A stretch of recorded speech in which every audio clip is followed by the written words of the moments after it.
இஸ்ரவேல் ஜனங்கள் எகிப்து தேசத்தில் இருக்கும்போது எகிப்தியர்களுக்கு விரோதமாய் பல வாதைகளை ஆண்டவர் கொடுத்தார். ஆனால் இஸ்ரவேல் ஜனங்களை தேவன் பாதுகாத்தார். அவருடைய இரத்தத்தினால் ஆண்டவர் அவர்களை முத்திரையிட்டு அந்த ஜனங்களுக்கு எந்த தீங்கும் வராமல் கர்த்தர் பாதுகாத்தார்.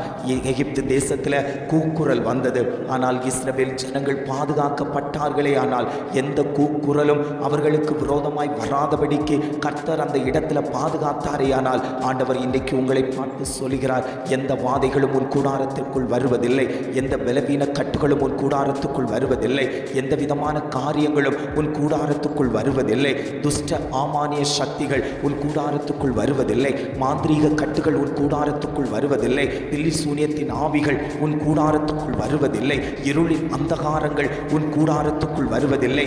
ஏனென்றால் கர்த்தராகிய தெய்வம் உன் கூடாரத்தை பாதுகாத்து வைத்திருக்கிறேன். என்னை தாண்டி ஒரு நபர் உள்ள வர முடியாது. ஏனென்றால் நான் யுத்தம் பண்ணக்கூடிய கர்த்தராய், உனக்கு விரோதமாய் உருவாக்கப்பட்டு கொண்டிருக்கக்கூடிய பல ஆயுதங்களை முறிக்கக்கூடிய தெய்வமாய் இன்னைக்கு நான் உங்கள் மத்தியில் உலாவிக் கொண்டிருக்கிறேன். எத்தனை பேர் ஆண்டவரே என் வாழ்க்கையில் கர்த்தர் வாங்கப்பா, என் குடும்பத்தில் வாங்க ஆண்டவரே, இந்த பிரச்சனைகளை விடுபட தேவன் எங்களுக்கு உதவி செய்யுங்கப்பா, இந்த வாதைகள் எங்கள் குடும்பங்களை விட்டு வெளியேறட்டும், எவ்வளவோ பிரயாசப்படுகிறேன், ஜெபிக்கிறேன், ஆனாலும் என்னுடைய இந்த பிரச்சனை மாற்றப்படாமல் இருந்து கொண்டிருக்கிறதே, நீர் எங்கள் குடும்பத்தில் வருவீராக என்று எத்தனை பேர் அழைத்து கொள்ளுகிறீர்களோ அத்தனை பேர் குடும்பத்திலேயும் தேவனுடைய கரம் வைக்கப்படுகிறது. தேவ ஆசீர்வாதம் அந்த குடும்பத்தில் நிலையாய் ஊற்றி கொடுக்கப்படுகிறது. கர்த்தர் சொல்லுகிறார், பயப்படாதே, நான் உன்னுடனே கூட இருக்கிறேன் என்று.